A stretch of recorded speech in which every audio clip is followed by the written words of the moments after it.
Welcome back to Preacher Plays, everybody.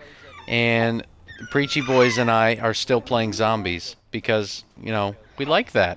So, as always, we got Melchizedek Hello, hello. and we got Herald of the End. Hello, hello. Okay. Boys, let's kill some zombies. For the Lord. For the Lord. Amen. Zombies. Okay, so we kind of discussed what we wanted to talk about today before we started the video, and this is what we got for you guys. This will resonate really more with preachers than just, I guess, the lay Christian, but in a way, anybody that has a white collar job can still kind of understand this. So the question is this: how does the preacher deal with burnout? Does anybody want to take a shot at first describing what is preacher burnout? Well, in my experience, it's a constant feeling of exhaustion, as though you never feel refreshed, and it often Yep. accompanies the feeling of lack of enjoyment and the feeling of fulfillment. You may feel like as though you're doing a good job, but there's not really the get up and go or the excitement for one's job. Maybe excitement is the wrong word, but definitely that I know what you mean. desire to do. Yeah. I'd agree with that. I would agree with that very much so. With, man, it's hard to do this and talk at the same time. Sorry, buddy. Hold on. I was No, it's thinking okay. that too. It's a very it's a good question, but yeah, it does require a Yeah. little extra time. That's okay. I'm It down. does. Go ahead, David. Oh, I said something else and lost my thought. Hold on. It'll come back. It'll come back. I'm getting old and tired. Leave me alone. Right. No one's faulting you. Yeah, burnout. I'd agree with what Connor said, with the addition of it's. I don't know. Never mind. It's not coming back. I was hoping I could prime the pump. I think what David is trying to say is that it is accompanied by memory loss as well. That too. That too. Right. Yeah. Well, I yes. promise I had something good to add. I promise. It just No, I left. believe you, dude. I believe you. Yeah. For everybody asking, we always try and do these at night when all of our main responsibilities are done for the day, and families settling down for the night and everything, because we know we don't want this to get in the way of our responsibility. So everybody's tired. Everybody in here got children's, so we get it. Yes. So preacher burnout, at least the way I would describe it, kind of bouncing off what Harold was saying. It is a general lack of excitement, an oozing away of your excitement and passion and zeal for the thing that you love the most, and the exhaustion of constantly trying to come up with good content in your sermons and Bible classes. It puts such a weight on your mind. It's like your brain is being squeezed like a sponge 24/7 to develop something meaningful that eventually it like catches up on you, and you wake up one morning and you're like, it's going to be what it's going to be at this point. It's the routine. That's it's where it the was. routine. It's just a routine, and it loses that sense of calling. Where it just becomes like any other job, and it sends you in this spiral of, well, am I doing this for the right reasons? And Right. when that mentality starts to set in, it can become, in my opinion, kind of dangerous for a preacher. Yeah. It's an attack that just says, you need to give up on this and go do something else. The church doesn't need you. And if you're a preacher that's ever contended with burnout, you probably know what I'm talking about. Right. Oh, I'm gonna open up this top door up here, guys. That's round Uh, 6. I wasn't yeah, even paying attention. I'm a little stuck down here. Let me set up this bomb. Let's abandon him. Okay. Let's abandon him. Dear goodness. I'm a little stuck. Oh, Gotcha, buddy. alright. I'm going to try to put it into these guys if I can. 1 second. Come on. Where are you? There you go. Oh, Alright, thank that should you. give us a second. You mean you That's had that good bomb timing. that whole time? It was surrounded by zombies, and I was by myself, so... Excuses. Alright, I'll Okay. open the next door. Okay. All right. But you know what's really bad about preacher burnout? This is one of the things that and I believe I'm speaking amongst fellow preachers who have all felt the effects of preacher burnout at one point or another. Okay. You know, if you're just in a secular job, a normal job, it's okay to not have a passion or a zeal for your job.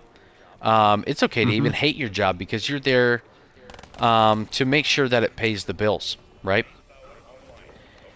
And when it comes to preaching, you know, there's not really an option to do that because we're quite literally dealing with the most important subject and the most important work out there, preaching the good news. So having a mindset that, you know, going through the motions, like this is just another day, it makes you feel kind of dirty. Yeah. It makes you feel like worthless because, hey, I shouldn't be feeling this way, but, you know, here I am. I'm feeling this way. You know, is the Lord going to hold this against me kind of thing? It's a worrisome thing. And, you know, I always come back to, no, the Lord is not going to hold your preacher burnout against you. Because as we probably know, the Lord Jesus probably had some sort of preacher burnout because he had to go rest a lot. Because, and if you've never And, preached before on a full-time basis, it's an exhausting thing. and if Yeah, I'd Moses have to too. imagine if he didn't have preacher burnout, it's because he took time to get the proper rest. Yeah, that's right. True. Right, But right. another notable character be like Elijah. I mean, he constantly contending against wicked things. You could see the effects that had on him with time. Oh, And, yeah. He's he like, was I'm ready to ready be to done. die. Not just with ministry, but Life itself. yeah, like I'm done. Yeah. So how do we deal with this, gentlemen? How do we navigate through preacher burnout? I got you covered. You just go ahead, get them up. I got you. So, as Melchizedek was saying, rest is extremely important. Yes, it And I is. don't know Yes. if it's something we learned in seminary or not. If it was, I forgot. Or it wasn't emphasized. Yeah, because when I started my work, I had a friend who asked, like, well, when do you take your Sabbath? And I said, like, spiritually What? or practically? He's like, yeah. I was like, I said, well, I guess I don't. And I was like, well, let me try taking one day a week off. So I just took Mondays off, and I noticed a significant improvement in my quality of life, and I think my work as well. And it's really hard to take a day off or a break for a lot of jobs, but like when it comes to preaching, it's always on your mind what you're doing next. You know, as you Yes. said, coming up with new material or studying or researching new things to always be engaging. And Yeah. so taking a weekly break where you make a purposeful habit that you're not going to uh, do anything is very important, and dare I say, biblical as well. Right. Mm-hmm. Mm-hmm. Yep. I, Yep. I think part of the problem with rest is, for a lot of folks, they equate the need for rest with being like lazy. Yeah. Yeah.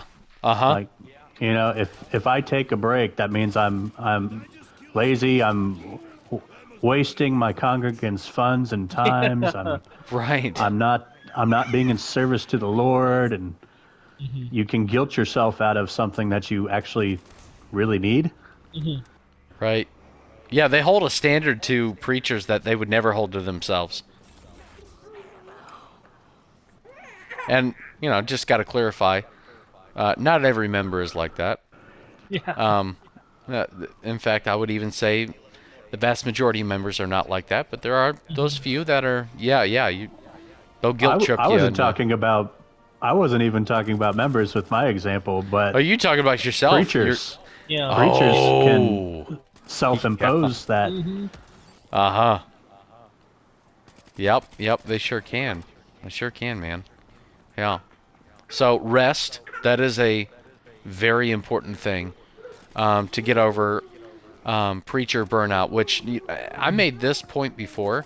I'm sure I did not come up with this. In fact, Melchizedek, I think you actually did. Maybe. I'll say it, and then you tell me if you told me it. But I remember If it's good, hearing... I'll take credit. Right. Yeah, of course. But I remember hearing one time about the difference between physical exhaustion and mental exhaustion. If you have a physical job, well, how do you rest from that? Well, you quite literally, rest your body, right? Yeah. Well, when you got a mental job like ours, how are you supposed to rest? Because you're using your mind even when you sleep in your dreams. Yep. So it takes a lot longer to get over mental exhaustion versus physical exhaustion. Yeah.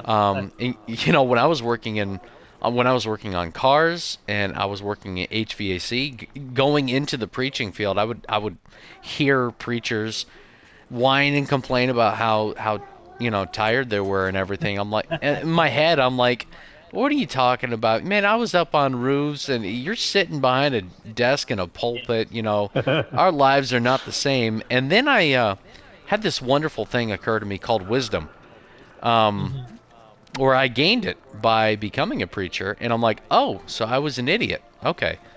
I was an idiot who didn't know what he was talking about. Yeah, it's real. It's a real thing. So rest. Major one. What about okay, I'm gonna level with you guys. You ready? There have been some times in my preacher burnout, during my preacher burnout, that I will just be so meh about my sermons, about my Bible classes, that even waking up in the morning to do my morning Bible study, I open up the page, I start to read, and I'm like, I just can't do this today, and I close it. And I go about my day. Now, is that a right way to approach that sort of a thing? I think sometimes it's inevitable. Like, if you're not in a position to understand or grasp anything, like it doesn't happen a lot, but every once in a while, like it's halfway through the day, and it's just like I'm not comprehending anything, I'm not absorbing anything. I have writer's block, and nothing's getting on the page. Where it's just like, Sure. I'm not doing anyone any good by sitting here. Right. And I'll go home and I'll rest, or I'll go help my wife with the kids. And so I don't think there's anything wrong with that. Right. I mean, like if it's an everyday thing, like that'd be something different. But I don't think that's what we're describing here. Sure. Yeah, I'm on board with that. Sometimes it's better to not force it. Yeah. Right. Yeah, take a time, recalibrate your head, think about something else for a little bit. You know, if you're just, it's one thing to just say like, I'm going to be lazy about this today and I don't feel like really doing this, versus I need to readjust and reapproach this later. Right. Right. I'm reminded of that verse in Ecclesiastes, where Solomon says, you know, the study of many books, to the study of many books there is no end, and it is a weariness to the flesh. It is, yeah. And Yes. we made jokes about that. David actually is the first one that showed that to me. Man, we had a good laugh because we were thinking about all of the papers and the reading and the memory verses in preaching school, and we're like, oh, Mm-hmm. that's hilarious because I feel this. Um, so I think, yeah, if you need time to let your mind rest, and you just can't get yourself to focus, you can't even get yourself to care at the moment. You've become apathetic. I think a mental readjust is needed. Um, oh man, I don't want a sniper in a zombies map. What are you kidding? You're Um, good. but yeah, I think it's the right thing to do, and that doesn't mean that, you know, just because you're taking a break from, say, reading the Bible or even books about the Bible, you haven't lost your spirituality. You can still pray to God and say, God, I'm really struggling here. I'm really tired. I'm finding it hard to care right now because of how just weary I am. Can you please help me out? That sort of thing.